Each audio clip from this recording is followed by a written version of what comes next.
Welcome to faculty lunch. We're going to get started just about a minute early today. I'm Cat Norris. I'm the Associate Dean of the Faculty for Academic Programs and Research, and I'm excited to be here. Today we are welcoming Steve Wang, who is an Associate Professor in the Statistics Department. He received his bachelor's degree from Cornell, and then his master's and PhD from the University of Chicago, which is also my alma mater. Any other Maroons in the room? All right, excellent. When Steve was at the University of Chicago, he captained the University of Chicago College Bowl team that actually won the NAQT 1997 International Championship. He's also been on Jeopardy! I won't mention the year, but that's pretty exciting as well. And I wanted to do something a little special today. So I know there's been a lot of concern on campus about AI and about ChatGPT. And I thought, hey, we've got a great question to ask ChatGPT and see what their answer is. So I asked how many right whales are left on Earth, and this is their answer. Steve, I hope I'm not stealing any of your thunder here. As of my knowledge cutoff date of September 2021, it was estimated that there were around 366 North Atlantic right whales and fewer than 400 North Pacific right whales left on Earth. These whales are critically endangered, and their populations have been in decline due to factors such as hunting, entanglement and fishing gear, and collisions with ships. So hopefully Steve will be able to tell us a little bit more about how they might have gotten those data. But I did follow up with another question. I asked ChatGPT, what do you know about Steve Wang, a professor at Swarthmore College? The answer was, I do not have access to information on all individuals. There are a lot of disclaimers, I'll just mention that. But as far as I know, there is a professor named Steve Wang who works at Swarthmore College. He is an assistant professor of computer science, and his research interests include machine learning, natural language processing, and data mining. They did get your NSF funding correct, though. All right, everyone, let's put our hands together for Steve.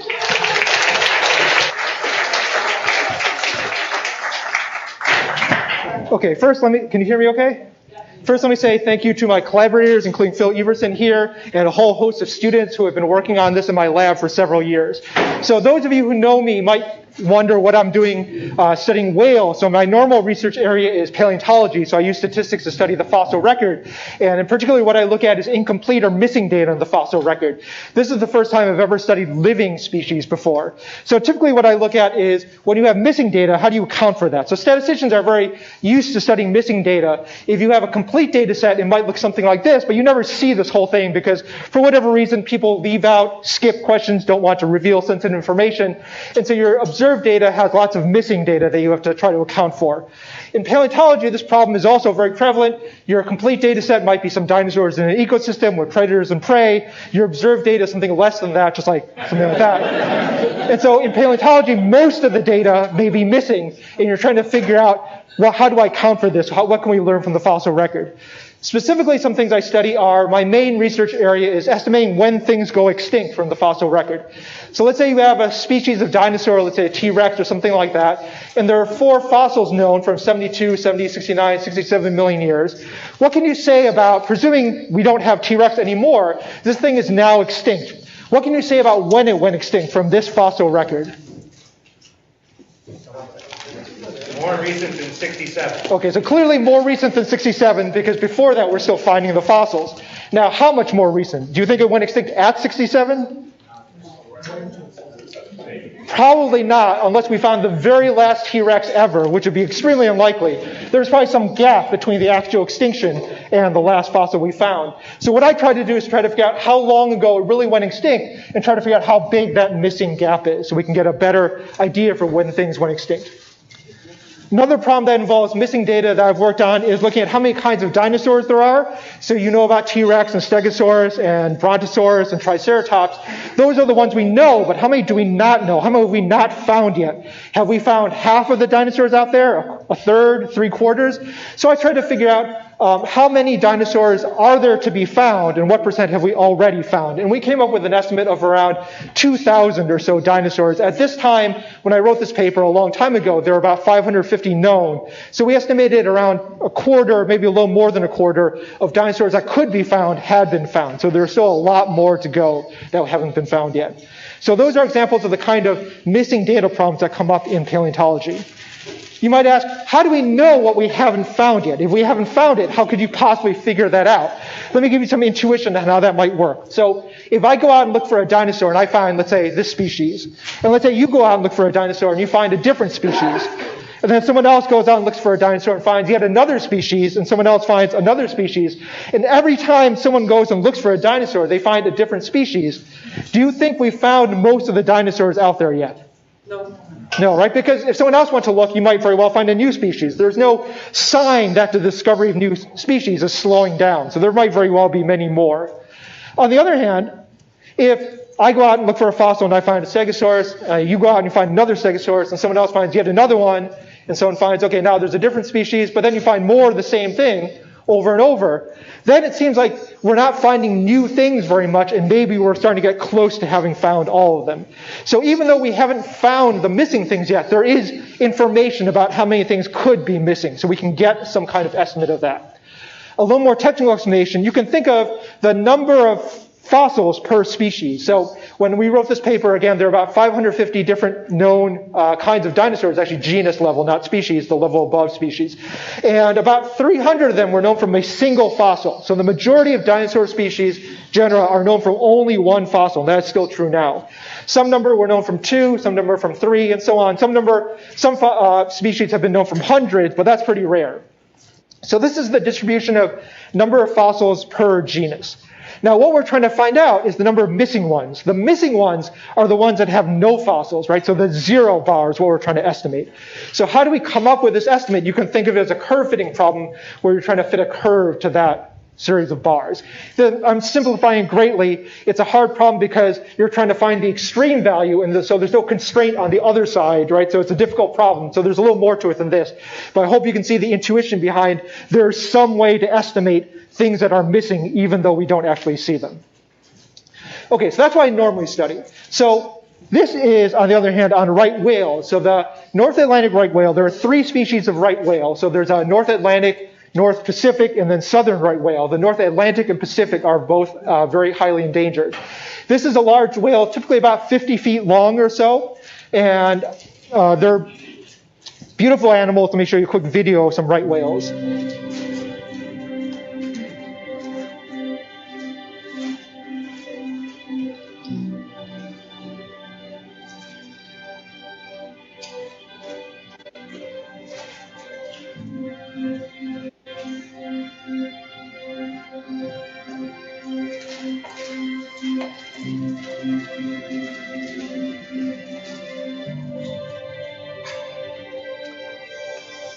They are baleen whales, so they are filter feeders. They swim through the ocean where their mouths open, and these baleen plates filter out food. They typically eat very tiny crustaceans on the order of the size from a millimeter to a centimeter, so basically sea monkeys. So they get this big, eating lots and lots of sea monkeys, basically, which I think is quite remarkable.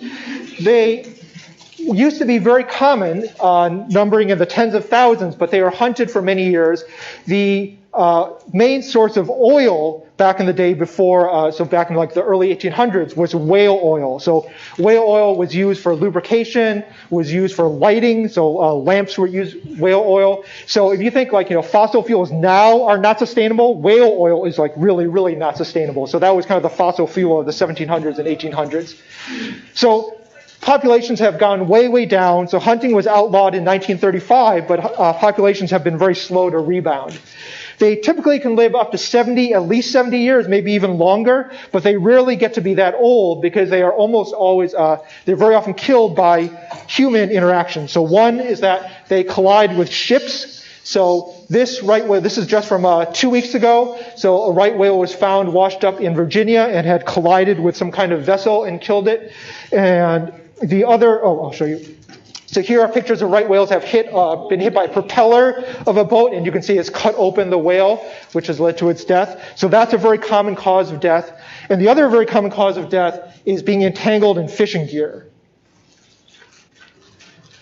So you can see these have fishing line wrapped around them. And here's a video, again, just from last month of a whale that was entangled through the mouth and around its body and its tail, and you can see it's dragging behind it fishing gear.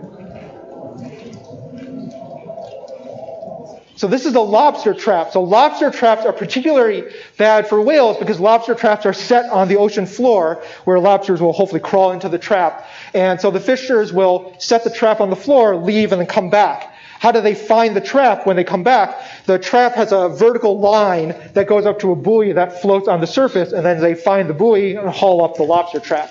So the line is not like a fishing line that you might use on a rod and reel. This is like a thick rope that's like, a big, very sturdy rope. And so the whales, you can imagine something that swims through the water with its mouth wide open is very vulnerable to getting caught in these vertical lines and getting rope wound around its mouth and around its body. So there are rescuers that try to free such whales. So this is the one from just last month. Now, I don't know if you can see this very well, but this is the size of the whale, right? So the whale is easily like 2 or 3 times bigger than the boat that they're using. So this is a very dangerous exercise. You can see that the tail is almost the size of the entire boat. And the whale is agitated, it's scared, it doesn't know what's going on. So it's quite dangerous. Like one big whack of the tail can easily capsize the boat. And in fact, a few years ago, one rescuer had just freed the whale swam off, and in doing so, flapped its tail and hit the person and killed that person. So this is a very dangerous exercise to try to free whales of the size.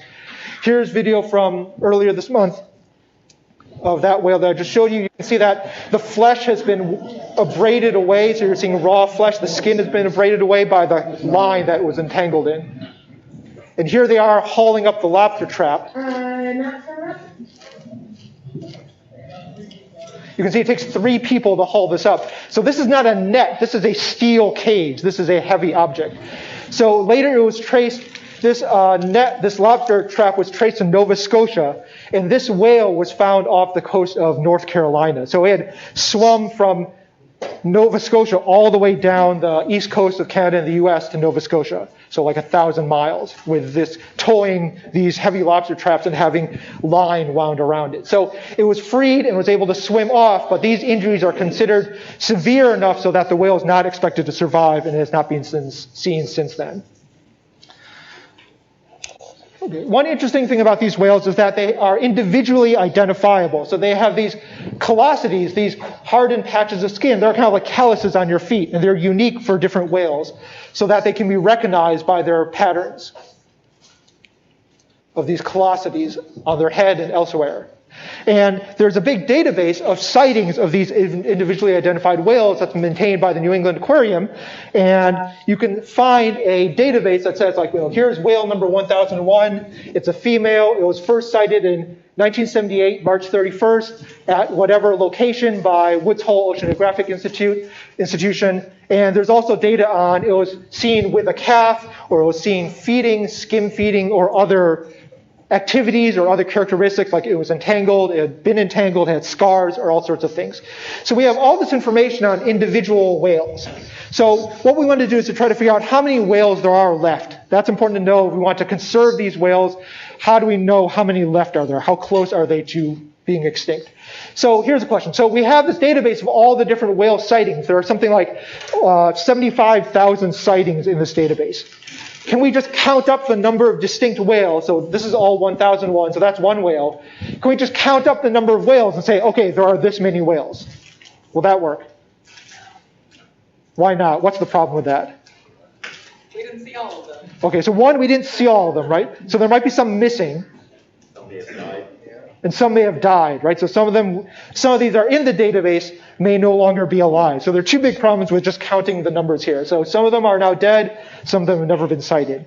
How do we account for these problems that we can't just take the record literally? Okay, so looking at the first problem, some of these are now dead. So let's say you have a whale that's been sighted 4 times at these particular dates. Is this whale still alive? What do you think? It could be, right? It could be, but it could also, maybe it had died after this point. So we don't know, right? How do we figure out, is it more likely to be alive? What's the probability that this is still alive? Can you see how we would solve that? Frequency of sightings. Frequency of sightings? Yeah, tell me more about that. Who said? If you've seen it a lot recently, it's probably still alive. Okay, so we have a lot of sightings, and we've seen it quite recently, perhaps. Can we go back to the same location and look for him? Okay, we could go back and look again. Now, they migrate, so I should mention that they live from the northern Canada, like Nova Scotia and Newfoundland, all the way down to Florida. So they migrate up and down the east coast of the U.S. and Canada. So since they move around a lot, it may be hard to go back, but people do, in fact, go back and try to find them. Yes, Paul? I mean, look at the average gap size between times of sighting and decide if the gap since the last sighting is getting to be improbably large. Okay, that's a good idea. So, like, right now it's 2023, so there's a gap of what, like 2.5 years. Now, you can see that it does go more than 2 years without sighting. So the gaps between the sightings gives you some information about whether it's still alive. If this gap were like 10 years and the typical gap is like 1 or 2 years, that's a little more worrisome. But since the gaps that you normally see this whale at are not that much smaller than this gap, maybe it's still alive. So we can quantify this. And in fact, this is can you recognize what's the catch here? This is incomplete data. It's the same problem that I studied for fossils, right? Because what we're trying to figure out is, when is it, now this is not a species, it's an individual, but we're trying to figure out when did it die. We don't know that it's dead. We know T-Rex is dead. We're trying to figure out when it died. We don't know that this is dead yet. But if we say, take these sighting times and try to estimate if it were dead, when would it be dead? If that time is later than now, then we think it's probably still alive. If the estimated extinction time is earlier than now, then there's a greater than likely chance that it's still dead. Right? So it's the exact same problem that I study with fossils, just with living things and just with things that we don't know are right now extinct. So the quick technical explanation is that basically we're trying to put a confidence interval on the time of extinction. So you might say like a 95% confidence interval, you're 95% confident that it went extinct before 2025 or before 2021 or something.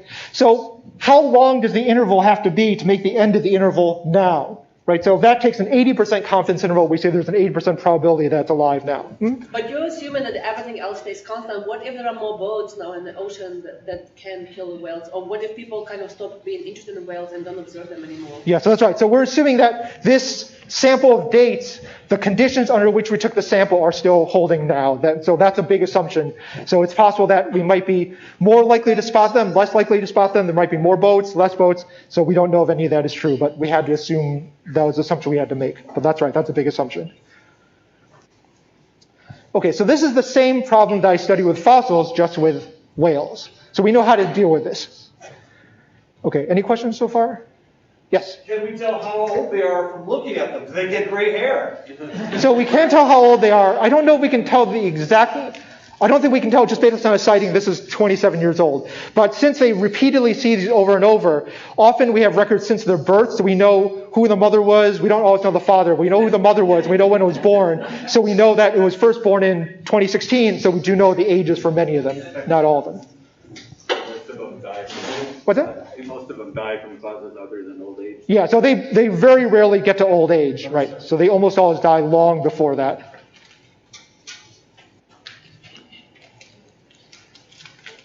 Okay, other questions? Okay, so this issue I think is solvable. The other issue is that we haven't seen all the whales yet. We're trying to find out how many there are, but there's a lot we haven't seen. How do we solve this problem? Yeah, Car? Go looking for them? Okay, we can look more. All right, so that's one way. But what if there are some that just, for whatever reason, are really good at hiding or something? It's like your species of dinosaurs? Yeah, it's the same problem, right? There are some number of missing dinosaurs. We don't know how many there are, but there's some number missing. So we observe these whales, and do we observe the same ones over and over, or are we observing new ones all the time? So if we look at the frequency of how often do we sight this whale or that whale or that whale, we can do the same kind of analysis with the histogram, with the bars, trying to figure out how many whales are there that we have sighted 0 times. That's the missing ones. And then we add that back on. That's how many there are.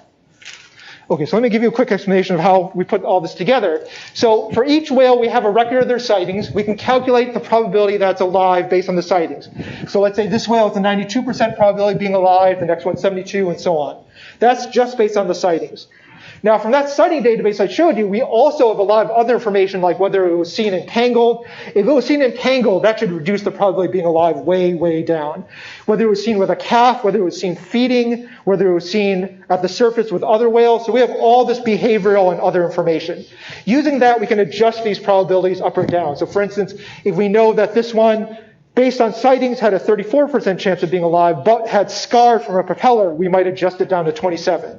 If we know that this one had entanglement scars, we might adjust that down. So we can adjust these probabilities up and down to make them more accurate based on the other information besides the sightings. Now what? So now we have probabilities. Then we basically flip a coin for each of these. So we're going to flip a coin and say, is this alive or dead, alive or dead? But the coin is not 50-50. It's going to be whatever this probability is. Right? So then we're going to flip a coin and say there's a 96% chance that comes up heads for alive, 4% chance tails for dead. So we do that for each of these, and we get a data set that says these are the ones we're saying are dead this time. Now I get why you adjust down. What makes you adjust up for the likelihood of... So there might be some things, like I think, I don't remember off the top of my head, but things like, so one of them is sex. So females, I think, are more likely to be alive given their sighting dates than males. Things like whether it's observed feeding. So there are other things, characteristics that make it positive. Okay.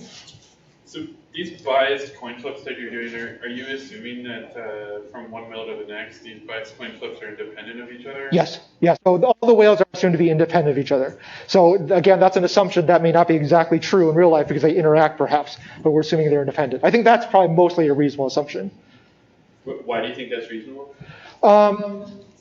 Because usually when they get killed, I guess the ocean is big enough so that if they get entangled, they're not getting entangled together, right? So whether they're likely to be alive or dead isn't directly affected by other whales. So the ocean is big enough, so it's not like if they all got entangled together in one place, then that would make the assumption of independence unlikely.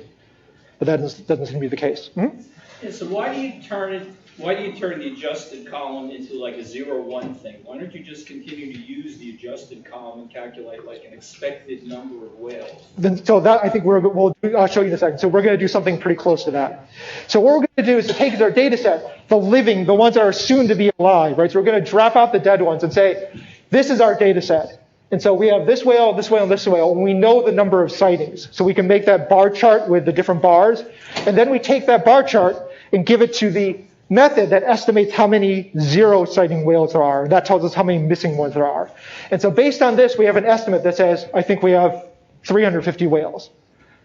Then we do this all again, flip the coins again, and now we might get slightly different, especially for things here 50-50. This we said it was dead last time, but now we're saying it's alive. The rest are the same, but that will give us a slightly different estimate. We again feed it to the method that tries to predict the number of missing whales, and we get a different number. And we keep doing this over and over. Every time you get a slightly different estimate. And so we do this a large number of times. We do this 1,000 times. We'll have 1,000 different estimates that accounts for the uncertainty in whether something is alive or not, and accounts for the uncertainty in how many things we have never seen before. So here's the results of that. So from 1,000 tries, we estimate, here's the distribution of how many there are alive. You can see this is the median, it's around 350 or so. So we're estimating there's about 350 living whales, so ChatGPT was right on that. To put that into context, a few years ago, there were 17 whales found dead, so either floating in the ocean dead or washed ashore. So that's only the ones we know about, right? So presumably more than that have actually died that year. 17 is 5% of 350, right? So if 5% of your population is dying every year, that is not a good sign. That's a very large percentage of mortality. The population numbers have gone down quite a bit, even just the last 10 years. Around 10 years ago, we were thinking there might be like 450 or 500 of them. So we've lost maybe a third of them just in the last 10 years or so. Perhaps more important than the total number of whales is the number of reproduction age females. And the estimate for the number of reproduction age females is roughly like 100 or so, maybe less, 70 to 100. So the next 10 years will be crucial. The whales are on a downward trajectory, and I think what happens in the next few years will really determine whether these whales are going to survive or not. Okay, so to sum up, we hear a lot about endangered species nowadays. We hear about honeybees perhaps are threatened with extinction. Honeybees are a big deal to us because honeybees pollinate many crops that humans use. So we can't lose honeybees. We need honeybees. Do we need North Atlantic right whales? So I think we can survive without North Atlantic right whales, but we could survive without Shakespeare or Toni Morrison or Mozart or George O'Keeffe, but they enrich our world. And I think a planet without right whales would be a poorer one indeed. So I hope we will save them.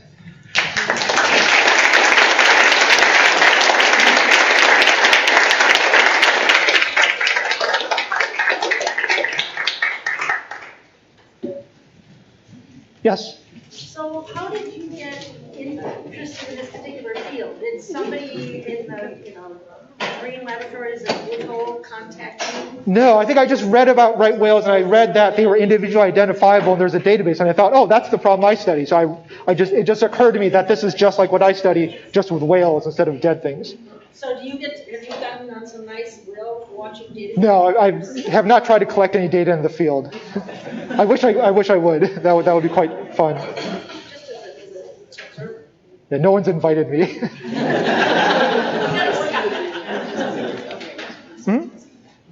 Since you have a few decades of sighting data now, how good are your adjusted probabilities at predicting the number of, or predicting which whales are sighted the following year, the following 5 years? Oh, interesting. We haven't tested that. That would be a good thing to test.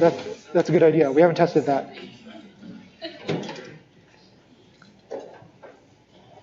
Joshua. Oh, huh? So I see on this slide you have a lot of different advice for how we help the North Atlantic right whale. Can you use the technical skills you've developed so far to kind of judge what kind of potential policy changes might help? I haven't personally done that, but I would say I think how to save them is very simple. So since they die of entanglements and vessel strikes, obviously the issue is prevent entanglements and vessel strikes. So we know exactly what to do. It's not like, say, climate change, which is a very complex, multifaceted problem. This is a very simple problem. It's just a matter of political will. So in terms of how to save them, okay, so the fast answers are, all right, so eliminating vertical rope especially, but rope in the water. So this is what traps look like now, where you have the lobster trap, a rope, and then a buoy at the top, and again, the whale swims into the rope. So the technology now exists to have basically remotely controlled traps, where the buoy sits down at the bottom, the boat signals with a transmitter, and then this raises the lid, and then the buoy floats to the top, and then so that way they're not keeping vertical line in the water. So this technology exists. But these traps are several $1,000s, and the fishers who fish for lobster typically might have like 100 of these traps. So you can see that the initial outlay to replace your traps would be on the order of like $500,000 or something. And so the lobster fishers are typically small family businesses, right? So these are not being caught by Amazon. There's no big lobster, right? So they're just small businesses. And they typically don't have the money to do something like this unless it is subsidized by the government. The other issue is to prevent vessel strikes there are times when there are speed limits when you're in waters where either a right whale has been sighted or where they're known to be migrating through at different times of the year, where they'll have speed limits, but they're not always enforced, just like speed limits on the highway. And it may not be enough. Maybe what we need to do is shut down all shipping through these times at certain parts of the year. So obviously that is problematic for other economic reasons. So I'll show you that. So a federal court ordered NOAA, the National Oceanic and Atmospheric Administration, to increase protections for right whales by things like doing like these kind of steps. But it was killed by Congress, and the Congress people who killed it were Susan Collins, Republican of Maine, Chuck Schumer, Democrat of New York, and Angus King, Independent. So people say there's no bipartisanship. Well, here's something that apparently all parties and independents agree on, is to not bother to save right whales. So again, not coincidentally, Susan Collins and Angus King from Maine, big lobster industry. So we know exactly what to do. I don't think there's any question of what to do about it. It's just a matter of having political will to do it or not. Where do you publish publish this data and who reads, like the people who try to save whales, did they read your work? We haven't published it yet, so we're still like putting the finishing touches on it. So my students have given talks at the, there's a big right whale conference. So my students in the last couple of years have given talks on preliminary results. But this is the first time you're seeing, I just calculated this like 2 days ago. This is the first time you're seeing the latest histogram of results. And I'm sure you're not the only one who tried to count the whales. Like, what other methods exist, and how do your method results of your method lines up with the other ways? Okay, so we've been working on this for a long time. When we started this project, there was no statistically rigorous way that anyone had done of trying to count for the missing data. So they had some rules that basically said, if you haven't seen it in 6 years, we'll call it dead. So it's somewhat arbitrary. So when we started this was the first kind of rigorous way of trying to do this. So we got scooped, and we've been working on this for so long, someone else has done this in the meantime, but they used a different methodology, and they get very close to what we're getting, using a totally different methodology. I'm not sure if you'll know the answer to this, but in terms of the accuracy of the sightings, are there whales that have those markings that are really similar to one another, like twins or things like that, that would... Oh, I don't know. So we're as statisticians, I'm taking the data as being correct, so I don't know. I know they certainly have data where they say it's like unassigned, so they can't tell. So I think I trust that the people who are doing this know what they're doing, and that they don't know, they'll say they don't know, but I have no independent way of verifying that. So I'm kind of taking the word of the people who do this, their expertise. Any other questions?